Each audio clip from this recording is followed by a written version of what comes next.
நண்பர்களே, உங்களிடம் உள்ள பணம் 2 மடங்காகுவதற்கு என்ன செய்ய வேண்டும்? உதாரணமாக, உங்களிடம் ரூ. 1,00,000 இருப்பதாக வைத்துக் கொண்டால், நீங்கள் வங்கி வைப்பு நிதியில் 6% என்று ஒரு 12 ஆண்டுகள் வைத்திருந்தால் அந்த பணம் இரட்டிப்பாகும். இதை எப்படி சொல்ல முடியும் என்றால், ரூல் நம்பர் 72 அப்படின்னு ஒரு ரூல் இருக்குங்க. இந்த 72 டிவைடட் பை எத்தனை பர்சன்டேஜ்? 6%. 72 டிவைடட் பை 6 அப்படிங்கிறது 12 வருங்க. ஸோ 12 வருஷத்துல தான் உங்கள் பணம் டபுள் ஆகிறதுக்கு வாய்ப்பு கிடைக்குது. இதே பாருங்க, அதே பேங்க்கை நீங்கள் எக்ஸாம்பிளுக்கு நான் கரூர் வைஸ்யா பேங்க் சொல்கிறேங்க. கரூர் வைஸ்யா பேங்க் ஷேரை 5 வருஷத்துக்கு முன்னாடி நீங்கள் வாங்கியிருந்தீங்கன்னா ரூ. 20 22 ரேஞ்சில் இருந்தது.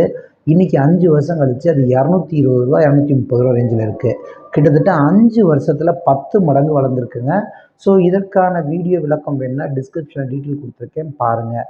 அல்லது நீங்களே கூகுளில் போய் Karur Vysya Bank share price அப்படின்னு போட்டிங்கன்னா கூகுளில் கிராஃப் வரும். அதை நீங்கள் செக் பண்ணி பார்க்கலாம்.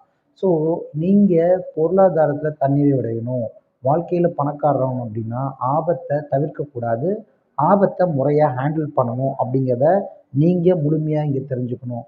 கரூர் வைஸ்யா பேங்க் மட்டும் இல்லைங்க, இது மாதிரி பல பேங்க்கு, பல நல்ல தொழில் நிறுவனங்கள் எடுத்துக்காட்டாக நம்ம சொல்லலாம்.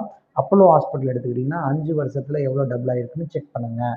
அதே மாதிரி இன்னும் பல நிறுவனங்கள் உங்களுக்கு மெடிக்கல் ஃபீல்ட் ஆகட்டும், அல்லது இன்ஜினியரிங் ஃபீல்ட் ஆகட்டும், அல்லது ஒரு ஃபுட் இண்டஸ்ட்ரி ஆகட்டும், பல்வேறு துறையில் எக்ஸாம்பிள் சொல்ல முடியும். அப்போ பணம் சம்பாதிக்கிறதுக்கான வழிகளை நீங்கள் கற்றுக்கணுமோ தவிர அதை நீங்கள் குறை சொல்லக்கூடாது. 100ல் 5% மக்கள் தான் ஷேர் மார்க்கெட்டில் அக்கௌண்ட்டே வச்சுருக்காங்க. அதில் ஒரு 10% மக்கள் தான் சக்ஸஸ்ஃபுல்லாக வெற்றி அடைகிறாங்க. இதற்கு காரணம் அறிவின் துணை கொண்டு ஆபத்தை எதிர்கொண்டால் கண்டிப்பாக வெற்றி அடையலாம் அப்படிங்கிறத நான் தெரியப்படுத்திக்கிறேன். இந்த வீடியோ நீங்கள் பார்க்க இல்லாமல் உங்கள் ஃப்ரெண்ட்ஸ் அண்ட் ஃபேமிலிக்கு ஷேர் பண்ணுங்கள். தேங்க்யூ.